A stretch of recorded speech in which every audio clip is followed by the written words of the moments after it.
Olá, alunas e alunos, bem-vindos a mais uma aula de História aqui no 7º ano. Na aula de hoje, nós vamos falar de repúdio à permanência do regime de escravidão no Brasil atual. Vamos lá?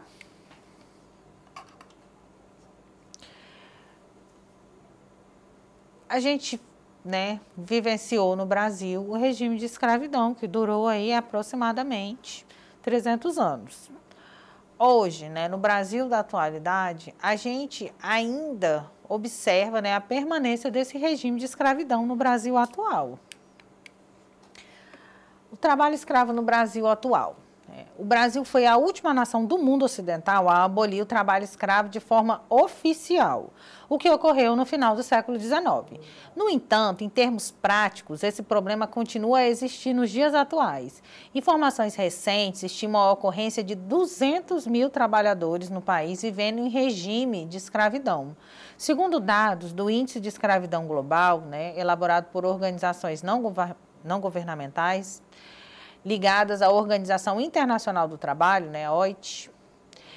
Primeiramente, é importante o estabelecimento da definição do que seja considerado propriamente o regime de escravidão. Segundo, a OIT é considerado escravo, todo regime de trabalho degradante, que prive o trabalhador de sua liberdade. O que significa escravidão moderna? A escravidão moderna é diferente da escravidão antiga, praticada no Brasil durante os períodos coloniais e imperial. A principal diferença é que, no período da escravidão antiga, a lei permitia que uma pessoa fosse propriedade da outra, um objeto que poderia ser negociado em troca de dinheiro. Hoje, o Código Penal brasileiro proíbe que uma pessoa seja tratada como mercadoria. Outra distinção é que os custos para adquirir um escravo eram mais altos antes, quando ele precisava ser comprado. Hoje as pessoas em situação de escravidão são geralmente aliciadas, elas são convencidas, são enganadas. E muitas vezes o patrão gasta apenas com o transporte até a propriedade. Por último, a mão de obra escrava, nos tempos coloniais e imperiais, era determinada por características étnicas. Os escravos eram negros ou indígenas. Hoje, essa característica tem menor importância, São escravizadas pessoas em situação de pobreza e miséria, independente da sua etnia. Como a escravidão moderna afeta o Brasil? O Brasil possui 161,1 mil pessoas em trabalho escravo. A exploração no Brasil é mais concentrada nas áreas rurais, especialmente no Cerrado e na Amazônia. Dados do Ministério do Trabalho mostram que nos últimos 20 anos, quase 50 mil pessoas foram libertadas no Brasil por ações dos grupos móveis de fiscalização. Esses grupos são equipes compostas por auditores fiscais, procuradores do trabalho e policiais fiscais ou rodoviários federais, e atuam desde 1995 na fiscalização do trabalho forçado. O Código Penal brasileiro prevê em seu 149º artigo uma punição de 2 a 8 anos de reclusão e multa para quem reduzir alguém à condição análoga à escravidão, quer submetendo a trabalhos forçados ou a jornadas exaustivas, quer sujeitando a condições degradantes de trabalho, quer restringindo por qualquer meio a sua locomoção em razão de dívida contraída com o empregador ou preposto.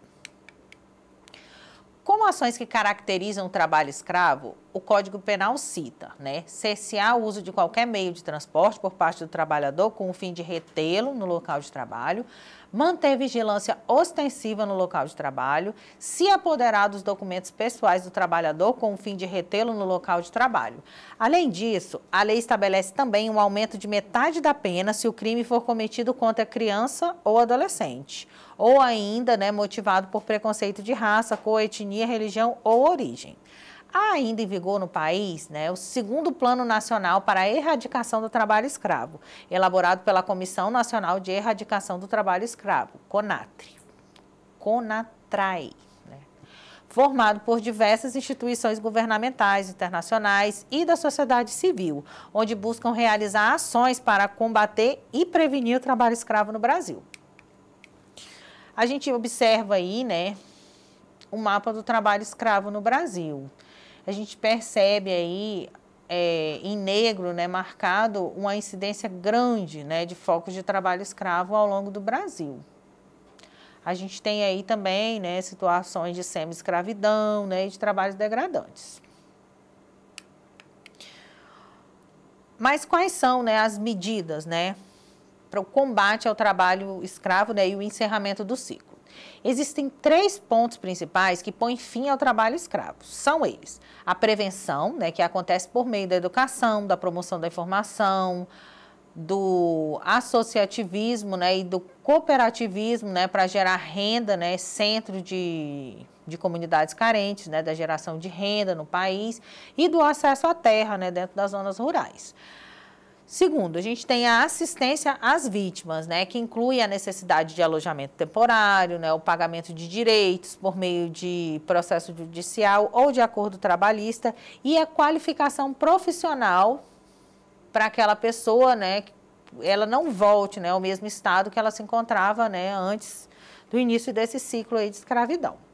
Terceiro, repressões, né, ainda são, em muitos casos, né, brandas, para quem for flagrado mantendo trabalhadores em condição de escravidão no Brasil. Assim, é indispensável que haja punição, a fim de coibir essa violação dos direitos humanos. A repressão acontece, né, por meio de compensação financeira das vítimas, de indenizações e pagamentos de direitos e da punição dos criminosos, né, que pode incluir pena, né, sob o regime de reclusão de 2 a 8 anos. A gente observa aí o ciclo do trabalho, né, escravo. A gente tem aí a vulnerabilidade socioeconômica, né, a pessoa naquela situação de extrema pobreza.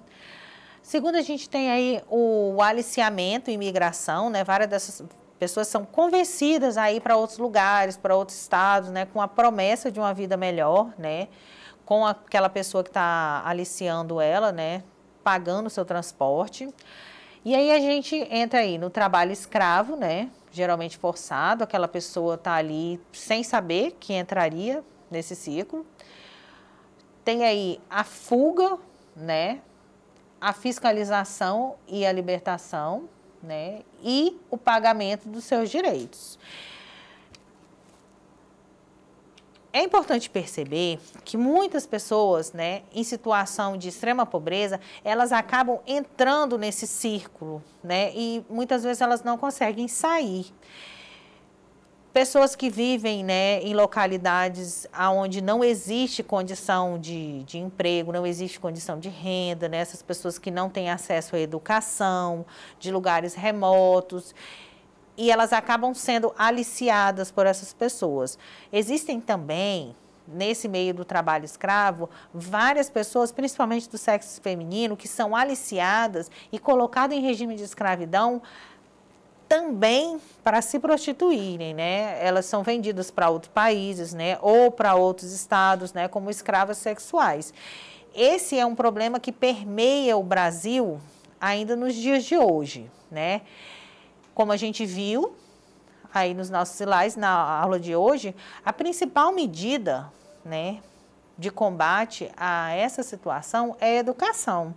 Quando o sujeito tem consciência, né, ele tem acesso à educação, ele tem acesso a uma vida melhor e ele tem acesso à informação de que ele não pode ser mantido, né, ou no regime de cárcere privado, ou numa situação degradante, ou ele não pode ser mantido preso, ele não pode ter seus documentos apreendidos, né? É mais fácil que essa pessoa não caia nessas redes e é mais difícil, né, que os aliciadores, né, consigam manter esse regime de escravidão no Brasil.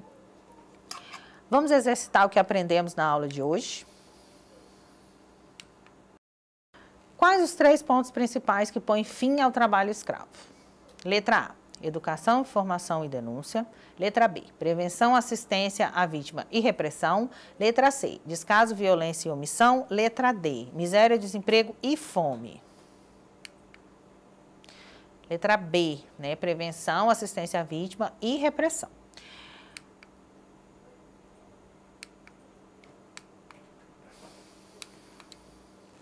Segunda questão. O que é escravidão moderna?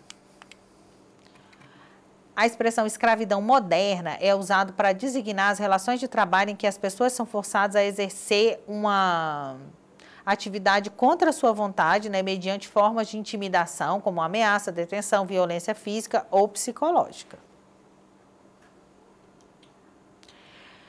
Então, alunos e alunos, por hoje é só. Até a próxima aula. Para ter acesso a esse e demais conteúdos, acesse a plataforma Eduque. Até a próxima aula.